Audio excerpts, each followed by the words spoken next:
네, 설 연휴가 시작되면서 귀성 차량이 몰리기 시작했습니다. 방역 당국은 설 연휴 귀성을 자제해달라고 거듭 당부하고 휴게소에서는 음식 먹는 걸 제한했습니다. 현장에 취재 기자가 나가 있습니다. 김혜린 기자. 네, 경부고속도로 안성휴게소에 나와 있습니다. 뒤로 화면으로 보이기에도 사람들이 굉장히 많이 몰린 것 같은데요. 현장 상황 어떻습니까?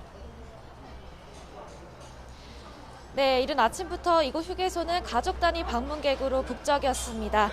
오랜 운전에 지친 시민들은 이곳에서 잠시 휴식을 취하거나 간단한 먹거리를 사들고 다시 이동하는 모습이었는데요. 머무르는 시간은 길지 않았습니다. 오늘부터 설 연휴가 끝나는 다음 달 2일까지 전국 고속도로 휴게소 실내에서 취식이 금지되기 때문입니다. 방역당국은 이러한 내용을 담은 설 연휴 특별 방역 대책을 내놓았는데요. 코로나19 확산을 최소화하기 위해 전국 곳곳 휴게소에서는 임시선별진료소를 설치했습니다.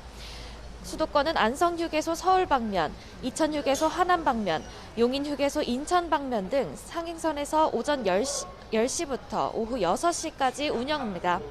이외에도 내린천, 횡성, 백양사, 한평천지휴게소와 김천구미 KTX역, 전주 고속터미널 인근 실내 배드민턴장 등 9곳에 임시 선별진료소를 마련해 이동 중에도 진단검사를 받을 수 있도록 했습니다.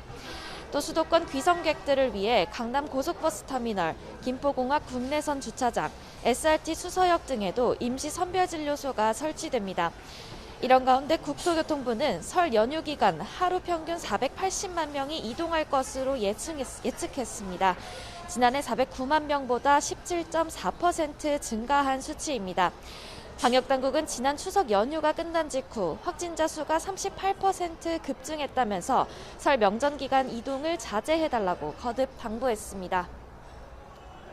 네, 앞서 권남기 기자가 전해드린 대로 오늘부터 전국 선별진료소에서 2가지 검사가 병행되죠. 설 연휴 기간에는 선택이 가능하다고요? 네, 오늘부터 선별진료소에서는 새로운 진단검사 체계가 운영됩니다. 신속 항원검사와 PCR 검사를 병행해서 적용하는 건데요. 설 연휴 기간에 고위험군은 정확도가 높은 PCR 검사를 받고 고위험군이 아닌 사람은 PCR 검사와 신속 항원 검사 중 선택해서 받을 수 있습니다. 설 연휴가 지나고 다음 달 3일부터는 60살 이상을 비롯한 우선검사 대상자를 위주로 PCR 검사를 진행합니다. 우선검사 대상자가 아닌 분들은 1차로 선별진료소나 호흡기 전담 클리닉에서 신속 항원 검사를 받은 뒤 양성이 나와야 PCR 검사를 받을 수 있습니다. 또 이때부터는 호흡기 전담 클리닉, 지정된 동네 병의원에서도 코로나19 진단검사와 치료를 받을 수 있습니다. 지금까지 경부고속도로 안성휴게소에서 YTN 김혜린입니다.